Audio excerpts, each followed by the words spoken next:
good presentation and evaluation. Now, did you have words to say as the area director? No. Good. Because Danielle, our invited speaker, is going to speak on family values or something like this? No, stress.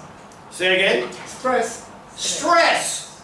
Let's talk about stress. What's that? Okay. Because there's another Donald in the world who's middle-ish, so please. More older than I. Please give a warm welcome to Donald, who's going to speak to us about stress. Ora, então, em primeiro lugar, boa noite. E espero que estejam confortáveis. Uma coisa que eu não vou querer com certeza é que vocês estejam em stress. Hoje iniciamos um ciclo de palestras que eu denominei Convivendo com o Stress. Existem várias abordagens a esta matéria. Eu chamei-lhe conviver porque nós, hoje mais do que nunca, estamos sujeitos ao stress. E disse que não seria outra forma mais interessante de começar esta palestra com o meu dia de hoje. Um dia cheio de ótimos estímulos externos à minha capacidade de resistir ao stress. Por isso, antes de começar o texto propriamente dito, que tem a ver com o antes, o durante e o depois, já vão perceber relativamente a quê, eu partilho convosco o que é que eu pretendo com este ciclo. Mais do que aprender a conviver com o stress, eu gostaria que entendessem que, perante tudo aquilo que ocorre na nossa vida, todos os estímulos externos a que nós estamos sujeitos, leva-nos a que nós possamos chegar a uma coisa que é uma doença. E é uma doença que hoje afeta muito grande parte da população. Para isso, o que eu quero transmitir são um conjunto de metodologias desenvolvidas por mim, de forma natural, para evitar que nós cheguemos ao stress. Para quem eventualmente estiver em situações de stress, ou eventualmente até a ser acompanhado de uma forma clínica, que possa recuperar o seu bem-estar físico, emocional e psicológico, utilizando o número mínimo possível de químicos. Os químicos dão-nos benefícios, mas também nos trazem muitos prejuízos. Se são um caso de sucesso, como eu me considero, porque passei por uma situação muito complicada, passei por uma situação de tratamento químico e consegui ultrapassar com a metodologia que vos irei falar, então que não recaiam na doença. E porquê? Uma coisa muito simples. É que o ser humano foi feito para estar sujeito ao stress. Os nossos antepassados estavam sujeitos ao stress. Os animais de grande porte, a falta de alimento, problemas de convivência, e eles tinham que estar sujeitos a stress. Nós derivamos de uma espécie sempre sujeita a stress. Mas após um período de stress, supostamente, deveria seguir um período de relaxação, de pausa. A questão é que o ser humano, neste momento, vive permanentemente em stress. Não sai de uma, começa noutra. Então o que é que faz? Se não relaxa, se não consegue descontrair, não vai conseguir recuperar a sua boa forma. Exemplos de stress. Eu sou responsável por uma frota de automóveis, que ontem à tarde estava tudo bem, eu logo hoje pela manhã, 5 carros avariados. Fantástico. Obrigado, Deus, por essa oportunidade de eu poder fazer diferente. Como se não bastasse, meu querido filho, presente aqui, Leandro, obrigado, porque me ajudou a que eu tivesse a oportunidade de deixar cair o meu telemóvel recém-comprado dentro da sanita. Fantástico, maravilha, que oportunidade, não é? Fiquei sem telemóvel, mas reparem uma coisa, nada acontece por acaso. Provavelmente, se calhar, teria tido muito mais chamadas que me teriam importunado e não me teriam deixado de fazer o trabalho que eu estava a fazer. Ótimo. Se Deus quiser, o telemóvel há de recuperar. Mais ao final da tarde, mais outras situações, mais outras. E para terminar com a cereja no topo do bolo, quando eu estava a preparar a minha linda apresentação para vos expor ali, vocês imaginam que está ali a apresentação, que é apenas para vocês terem a possibilidade de ir acompanhando a minha linha de raciocínio, quando fiz a conversão de ficheiros, não só ficou desformatado, como ficou sem imagens. Ótimo, fantástico, obrigado. Permite fazer uma coisa. permite-nos falar de coração. E eu penso que é extremamente importante, num grupo como o Toastmasters, nós termos a oportunidade de falar assim, de igual para igual, sem estarmos presos a um PowerPoint. Essa é uma oportunidade que todos deveríamos experimentar. Não quer dizer que nós não possamos ter uns pontos rabiscados e possamos acompanhar com algumas coisas. Então, iria começar nesta primeira fase, em que eu vos dizer o quê? O que é que me traz aqui? Quem sou eu? Porquê é que estou a falar desta matéria? Vocês dizem assim, será que desculpem-me a expressão, não se devia utilizar, não é? Mas um vizinho feliz, como se diz às vezes na gíria. Não. Nasci de uma família humilde, no campo, com várias experiências, cursei, estudei nesta casa, sou aluno 2023 desta casa. Um dinossauro, acho que já vem 47 mil, não é? Portanto, há dias perguntaram quando eu estava a preencher... Eu sou 57 mil, portanto... Pronto, então obrigado por me atualizares, obrigado, querida. Porque eu há dias fui me inscrever num curso e quando preenchi o meu número de aluno, perguntaram-me se eu não me tinha enganado. E eu disse, enganei? Sério? Porquê? Falta um número. Não, querida, sou mesmo velho nesta casa. Eu sou 2023, portanto, não é engano. Então consegue ser hoje é mais velha do que eu. E portanto é assim, a vida corria bem, tudo bem, maravilha, eu cursei engenharia mecânica, ramo termodinâmica, levava uma vida fantástica com tudo aquilo que se pode crer. Não interessa, são fases da nossa vida.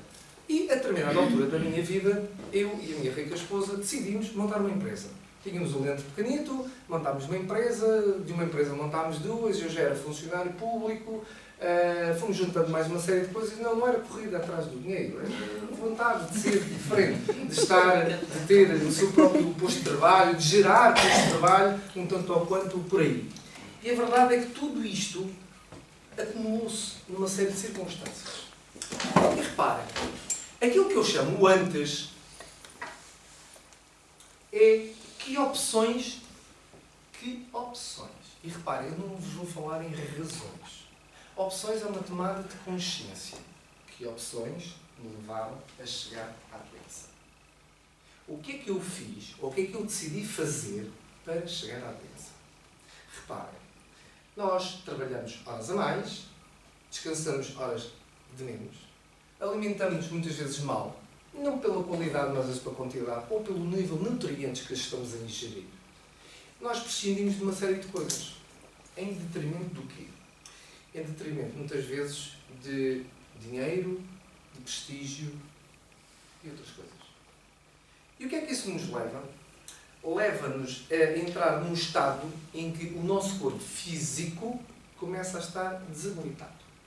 Por outro lado, nós, enquanto seres pensantes, temos problemas com aquilo que pensamos. Porquê? Porque os nossos pensamentos e as nossas emoções mexem muito connosco. E é precisamente a este nível que todo o processo começa. O que é que eu penso? Como é que eu penso? De que forma é que eu reajo às situações? Aquilo que eu pretendo com este ciclo de seminários, do qual hoje estamos apenas a aflorar um bocadinho, é que nós tenhamos uma forma diferente de olhar para os problemas. Os problemas vão surgir sempre na nossa vida, desde que nos levantamos até que nos deitamos. Às vezes nem nos chegamos a levantar e já estamos com problemas. Imagino que é vocês irem ligar a luz e não acender o problema. Ou a gente pode dizer, obrigado, olha, bela oportunidade de eu sair da cama mais cedo para abrir o gestório e vir o sol nascer. Como é que nós geramos para os problemas? E como é que nós os enfrentamos? Por isso é que ainda há bocado vos dizia, eu a determinada altura, e eu estou em processo, eu não sou resultado, eu falo de algo pelo qual eu sou parte do processo e eu estou em transformação.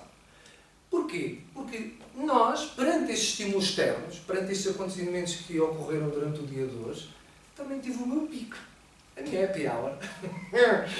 Mas a gente depois pega naquilo alto, para. Então o que é que a gente estamos aqui a fazer? Okay? Então vamos lá pôr em prática aquilo que a gente aprende, aquilo que estuda e que a gente desenvolve. E é neste processo que eu vos digo, vamos mudar. Então, no meio deste processo, conforme dizia-vos, o Donald começou a entrar numa espiral.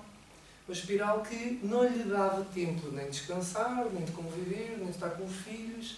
E com o culminar de todo este processo, que passou também por aquilo que muitos funcionários públicos passam, falta de reconhecimento profissional, falta de progressão na carreira, ordenados que não são os melhores, etc., levou a que, perante um estímulo muito forte, foi o falecimento da minha mãe, a tampa da garrafa soltou-se. Costuma-se dizer que foi a gota de água. Mas não é a gota de água que é responsável pelo transbordar do copo. A gota de água é o estímulo. O copo estava cheio. E por isso é que ele transbordou. Então, é claro, como vocês devem entender, tudo isto tem consequências. E as consequências são a nível físico, a nível psicológico, a nível emocional. E de repente a gente dá por nós olharmos e a vermos o quê? A vermos que todo o nosso corpo, todo o nosso comportamento, toda a nossa resposta se alterou. Estamos num estado alterado. As pessoas dizem-nos as coisas e nós somos mais sensíveis, a gente se calhar somos mais impulsivos, se calhar somos menos tolerantes, estamos mal connosco, estamos mal com o mundo. E quando isso ocorre, começa-nos a levar para um caminho muito complicado. Porque há pessoas que têm um determinado tipo de reação, há pessoas que têm outro tipo de reação. No meu caso, tive a felicidade, diga-se de passagem, de ter uma esposa que, a determinada altura, me chama a atenção e diz assim: acorda, tens uma mulher, tens 2 filhos e não vais estragar a nossa vida. Para aí um bocado. Porque estava a ser impossível. Eu próprio, desculpa a minha expressão, não me aturava. Porque era complicado. E a gente hoje fala nessas coisas com alguma tranquilidade. Mas se fala-se com tranquilidade porque se aprendeu a sair fora do filme e olhar para ele, de fora para dentro. Dissociar emoções. Deixar de viver tanto as coisas no fio da meada. É claro que não é assim tão pacífico como tudo isso. Chegar-se à conclusão que se está doendo. Aceitar. Tomar consciência. Bom, qual é o passo seguinte? Dirigir-me a um médico. Não é? Ser clinicamente assistido. A um psiquiatra. Imagina-se, um psiquiatra. Agora estou doido. Estarei porventura maluco. Insano. Mas eu preciso desse serviço médico. E por isso, eu digo a toda a gente, no momento que sentirem que precisam de ajuda, peçam ajuda. Tenham essa consciência, peçam ajuda. Mas questionem. Eu dirigi-me a um doutor, um médico, fui consultado, fui analisado, estudou o meu caso, e tive o cuidado de lhe dizer: sou doutor, não interessa ou não. Por favor, não me ponha a dormir. Porque se eu me puser a dormir, eu não vou resolver os meus problemas. Eu vou acordar um dia e eles vão estar lá fora à minha espera. E eu, que já estou com uma capacidade reduzida, vou estar muito mais vulnerável a esses mesmos problemas que hoje eu estou a enfrentar. Portanto, peça-me que eu mude a minha alimentação, que eu mude o meu comportamento, que eu tenha outra abordagem às coisas, mas não me ponha a dormir. Que fez o meu bom médico? Medicamentos para dormir. Espetáculo. Puseram o homem a dormir, na esperança de que as coisas passassem. Mas é que isso não se trata de uma tempestade de areia que passa e muda o aspecto do ambiente e que está tudo resolvido. Não.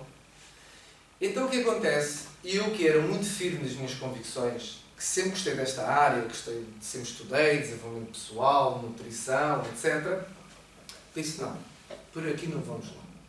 E o não vamos lá, vamos mudar. E mudei de médico. A par de uma série de complicações, como vocês devem imaginar, e como eu sou corrente, não é? Quando uma pessoa é funcionário e está em baixa, traz consequências para o posto de trabalho, para a empresa e, não obstante, mais algumas complicações que os próprios funcionários nos trazem. E é neste meio processo eu escolho outro médico. E ao outro médico, a mesma história. Faz lembrar o outro quando a Time, não é? Voltando a trabalhar uma vez. E voltei a dizer o mesmo ao médico: doutor, atenção, já aconteceu isto, eu venho de um colega seu, passou-se isto, por favor, tenha atenção. Mude-me a alimentação, peça-me, dê-me instruções de comportamento, digam-me como é que eu resolvo.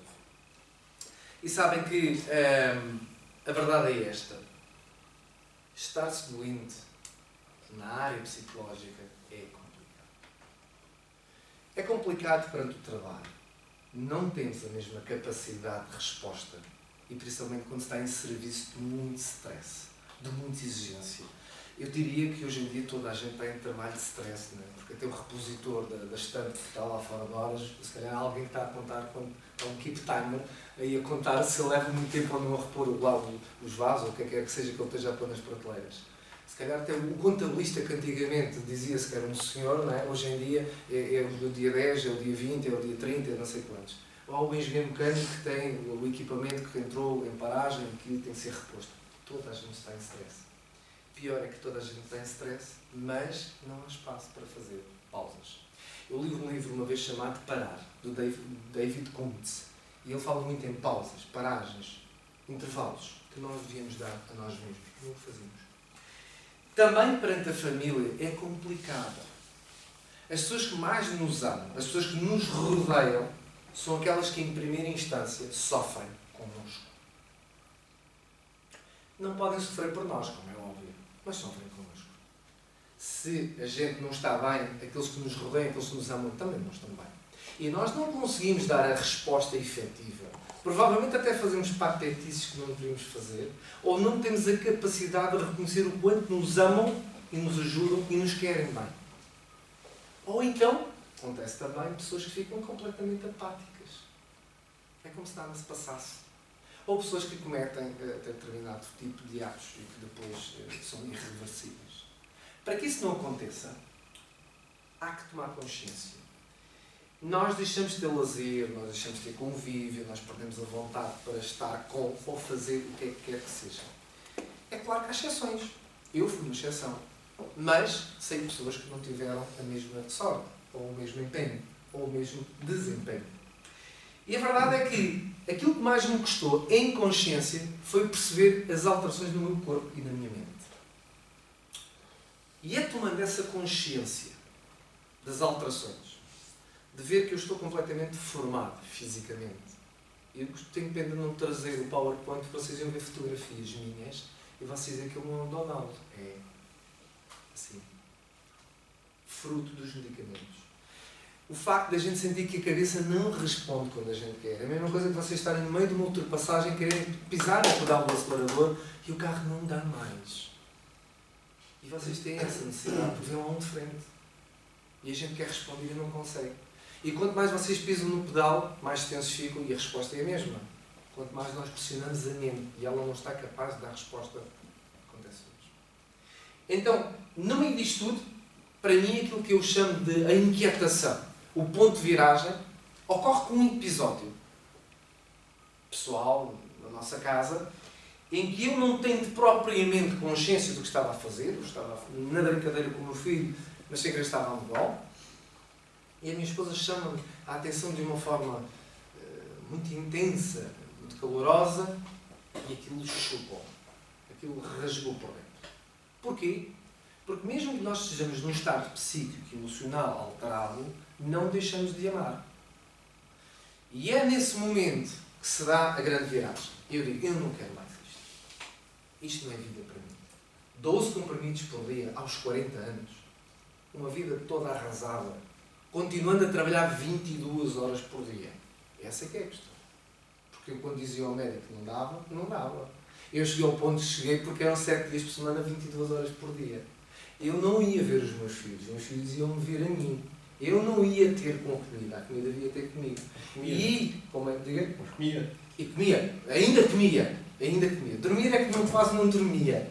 Eu lembro que a determinada altura estava numa oficina a apertar um parafuso, parei um bocado e de repente continuei a apertar. Não sei, foi ali, tive ali um lapso de tempo e tive a sorte de não ficar com um galo na cabeça, não é? Porque é que eu podia ter caído.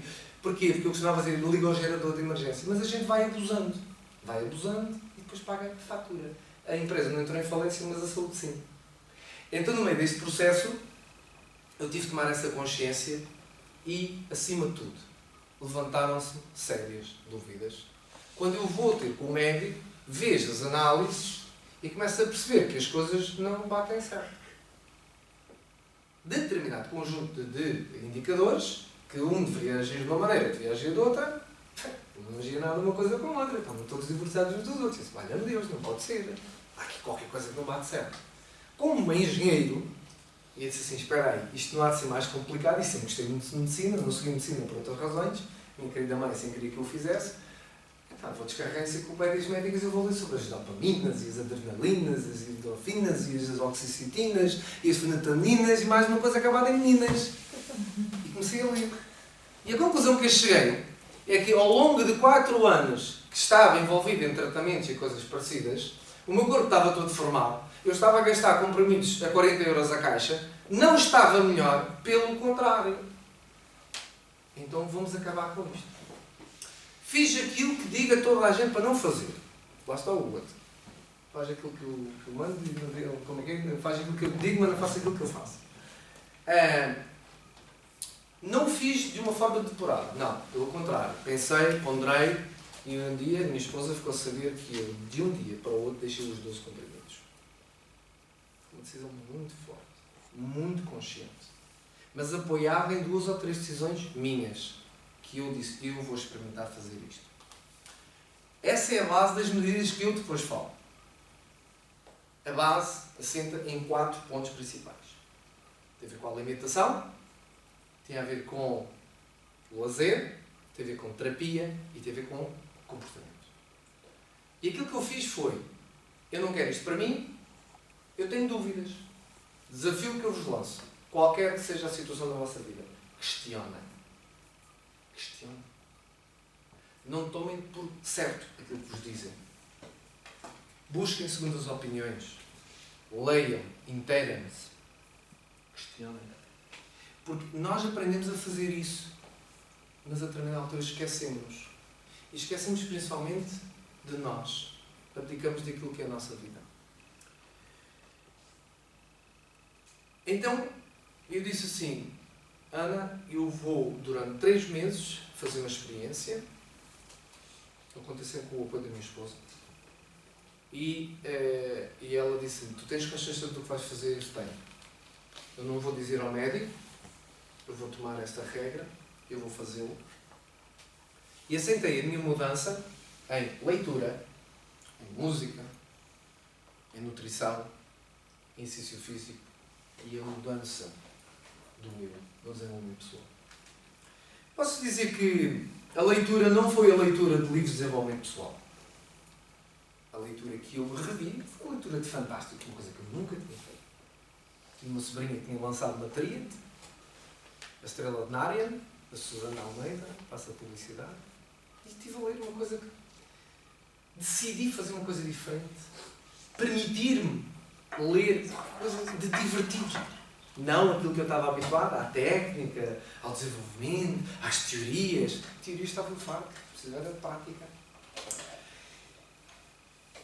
E ao fazer isto, o que permitiu foi que eu, a pouco e a pouco, fosse desanuviante. Mas, curiosamente, ocorre nesse momento um convite. E é daí também uma das mudanças que é importante referir. Eu tinha participado há muitos anos numa empresa, em várias empresas, mas numa delas tem pena do Ricardo, que não está cá, que hoje representa a Amway. Eu fui também distribuidor da Amway, a minha esposa, e veio um convite para participar numa empresa de multinível, uma empresa de marketing de multinível. E o que eu fui buscar a essa empresa não foi o marketing em si, foi o produto. Por norma, essas empresas tinham bons produtos. O que é que esta empresa tinha de bons produtos? Tinha um produto antioxidante.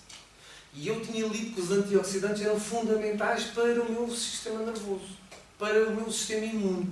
Ora, o que é que os medicamentos da parte psicológica, os ansiolíticos, essas coisas todas, fazem ao nosso sistema? Destroem essa parte. Não, é mesmo isto que eu estou a precisar. Então, à base de fruta ainda por cima, ótimo. Eu nasci no campo, habituado à fruta, mas consciente que hoje os nossos nutrientes não estão presentes na alimentação como estavam no passado. Então eu, com base na alimentação, com base nisto tudo, começo a melhorar. E não só começo a melhorar, é que a oportunidade de conviver com novas pessoas, o voltar a estar em contato com pessoas, o voltar a ter possibilidade de falar, de estar presente, de ser acarinhado, deu-nos aquela sensação que o Maslow fala no 3º nível da pirâmide, que é o grupo, o sentimento de pertença, pertencer a algo. Como se dizia, aves da mesma plumagem voam juntas. E o estar juntos permitiu voltar a sentir-me gente, coisa que a determinada altura a gente deixa de sentir. Porque um dos sentimentos mais aborrecidos que estes problemas do foro psicológico têm é que as pessoas perdem valor, perdem autoestima, sentem-se um taco, um farrapo humano. E a determinada altura não vos vou dizer que eu também não senti o mesmo. Agora, este é o durante. E o após? Como é que é sair deste processo? Como é que é depois chegar a uma conferência e ter 200 pessoas à frente falar sobre isto, porque eu entendi que tinha que deixar algo, eu tinha que passar a mensagem. E de repente dizer assim, eu estou vestido, naquele dia em que eu estava a fazer essa apresentação, aquilo que as mulheres gostavam de fazer, que é vestir o vestido do dia de casamento. Eu estou com a minha roupa de casamento. Eu voltei a estar com o meu corpo voltado ao normal. Isto em termos de autoestima é muito importante. Porque a autoestima mexe com todo o nosso sistema neurológico. Embora, quando chega com havia uma parte do cérebro, para quem for de eletrónica ou de eletricidade, tenha consciência que há uns circuitos que estão queimados. Há células destruídas. A gente diz isto a brincar, mas se tivermos consciência, poxa, há uma parte da caixinha que está queimada. Agora, há uma vantagem. Nós conseguimos, o nosso cérebro consegue criar sinapses, criar novas ligações. Agora que está queimado, está. Ok? Portanto, essa consciência é ter uma consciência não da vitimização. Não é a gente tornar-se vítimas, é ser conscientes. Perceber que pode fazer mais e pode fazer diferente e, acima de tudo, pode dizer aos outros, não chego onde eu cheguei. Onde é que eu cheguei, meus queridos? Em termos do homem, o máximo que se pode atingir neste nível de serotoninas são 268. 268. O Donald estava com 989. 989. Redline. Era a queimada. Cada dia que passava eu queimava parte do meu cérebro. Síndrome de burnout. E um dia, eu estou numa conferência no lançamento de um produto anti-stress e começo a olhar para a síndrome do stress. Desde a parte simpática do boring, do aborrecimento, da apatia, àquilo que era o stress real e àquilo que no final daquela curva, onde estava o burnout, terminava em disease e death. E eu, bolas, eu estou lá. É assim, eu estou lá com 41 anos de idade. Eu não quero morrer assim. Agarrem-se à vida. Tomem decisões conscientes. Não deixem chegar lá. E se tem alguém que conhecem, tragam-no. Eu depois vou publicitar as próximas palestras. Tragam-no para escutar. Eu falo em 35 tipos diferentes de oportunidades de combater o stress. Cada um encontrará aquelas que sejam as mais adequadas, mais ecológicas, aquelas com que se identifica. Mas pode ser um alerta de uma forma natural, não estou dizendo para não usarem químicos, poderá fazer falta. Se tiverem que os usar, usem o mínimo possível, e se não tiverem que usar, melhor. Porque reparem, o que é que aconteceu? Eu tive de tomar consciência, ponto número 1. Ponto número 2, fazer disto uma aprendizagem. E essa aprendizagem veio também pela terapia. Tive que buscar um propósito de vida, dizer assim, eu não estou cá por acaso. Eu tenho um propósito de vida. Qual é a minha missão? O que é que eu estou cá a fazer? Não pode ser só isto. Está-me a ser dada uma segunda oportunidade. Vamos fazer diferente. Vamos ter aquilo que tinha, mas vou fazer algo diferente. Então, entrei em introspeção. Disse assim, ok, há aqui uma oportunidade. Vamos por aqui. Acima de tudo, em termos de desenvolvimento pessoal, um comprometimento. O tal compromisso que diziam há bocado muito bem. Parabéns. Um dos graves problemas é as pessoas não terem compromisso. Não se comprometem com nada. Hoje em dia estamos numa sociedade muito vazia, muito oca em termos de compromisso. E pior é que as pessoas não se comprometem consigo mesmas. Nem consigo mesmas. Não se amam o suficiente para se comprometerem. Esse foi um dos grandes desafios. E daí entrou um compromisso para mim. Aceitar ajuda. Terapia. Nós não devemos ter vergonha, nós não devemos recusar terapia. Hoje em dia, já começa a ser mais fácil, mas ainda existe muita resistência. Existe muita resistência porque as pessoas acham, agora vão dizer que eu estou maluco, agora vão dizer que, agora vão dizer que é que o outro. Perguntem-me, e qual é o problema do que é que os outros vão dizer? Mais do que isso. Perguntem-se a vocês mesmos, é o que o outro vai dizer ou o que eu penso que o outro está dizendo? Repare, é aquilo que o outro está dizendo ou aquilo que eu penso que ele está dizendo? Porque muitas vezes somos nós que formamos no nosso interior esse tipo de pensamentos. Lembram-se que os pensamentos conduzem-nos. Já dizia o Simão da Gama, o sonho comanda a vida. E essas emoções depois levam-nos a alterar o nosso estado. Então, o que é que eu acabei por fazer? Foi perceber que, ponto número 1, tenho uma oportunidade. Ponto número 2, tenho que passar a minha mensagem. Ponto número 3, vou-me predispor a ajudar quem quiser ser ajudado. Doando-me, dando sem receber. Porque no dar estão a receber. E dando o quê? Falando às pessoas sobre isto, dando a oportunidade às pessoas abrirem os seus horizontes e pensarem que às vezes há coisas simples na nossa vida que podem fazer toda a diferença. A custo zero. Portanto, André, mesmo com uma conta bancária a zero, é possível tomar algumas destas medidas. A minha pergunta volta a ser a mesma, mas teve fome? Tive. Porque é não está a perceber que é assim, quando a gente mora no bairro, não temos fome. Eu percebi. Intenso. Funciona. Intenso. Porque quando a barriga está vazia não se pensa. E falou do Maslow, a primeira coisa que o Maslow disse, as Necessidades básicas. Exatamente. Exatamente. Mas daí que este é um outro testemunho, é óbvio, muito sentido, muito próximo, muito aguerrido, que se cada um agarra-se à vida por seus motivos. E o seu é muito forte, tal como o meu também foi, que era ter deixado 2 filhos e a esposa.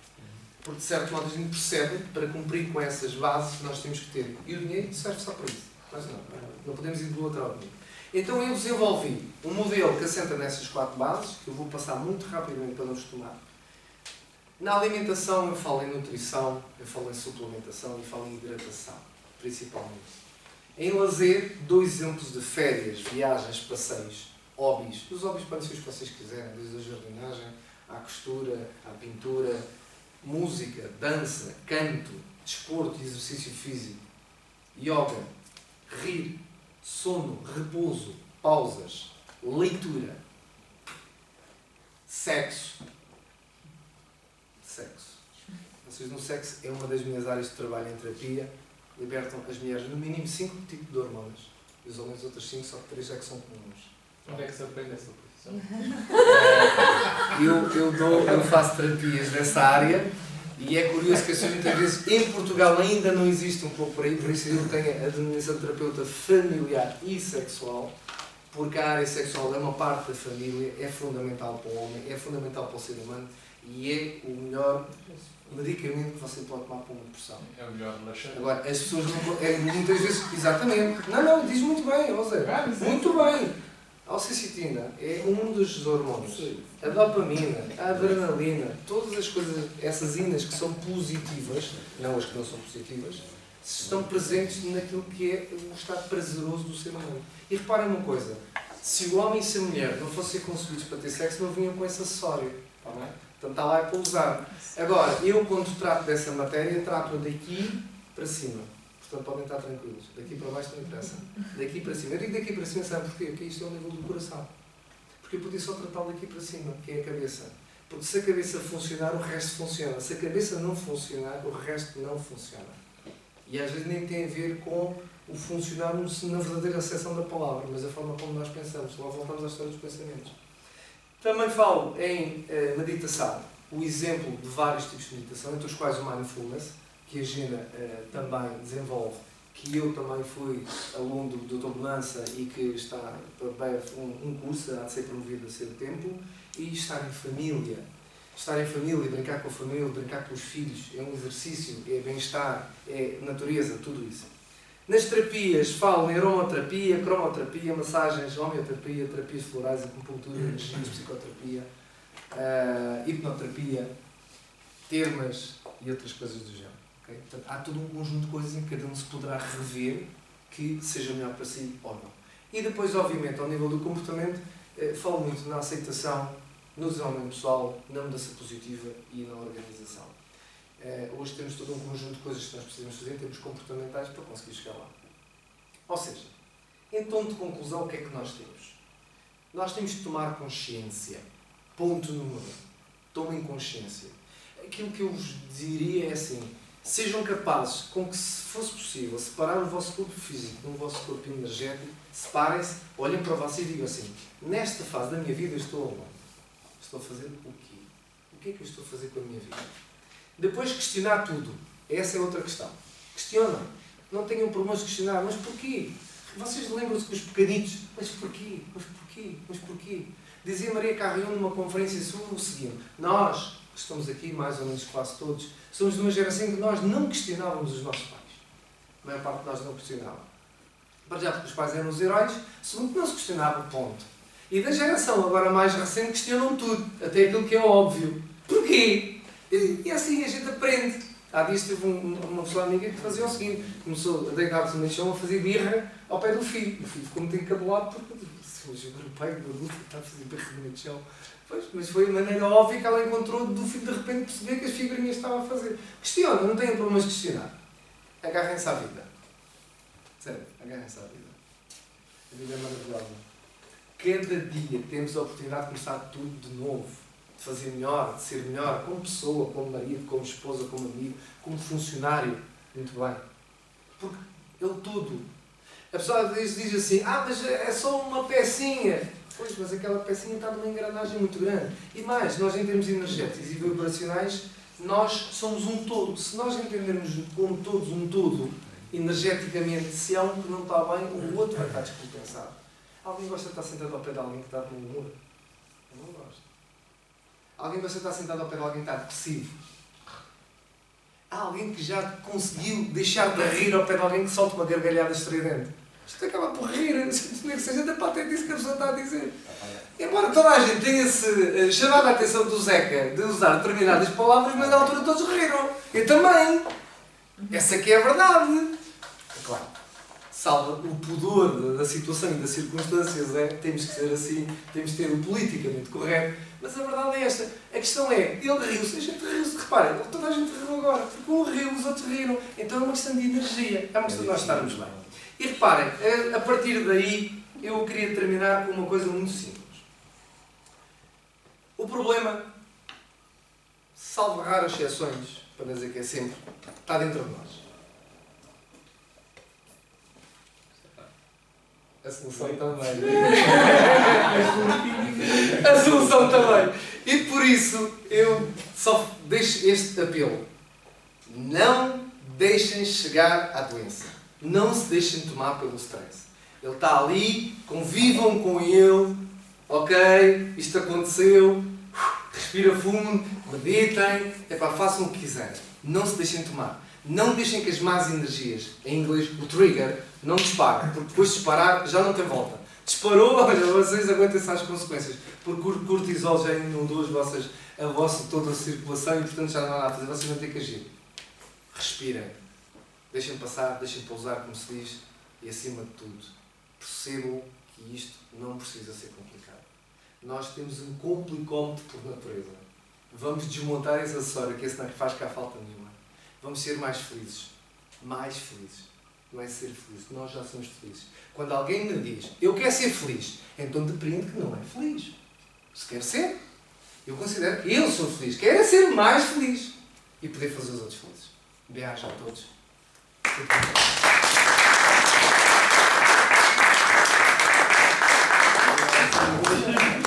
Donald is a mechanical engineer.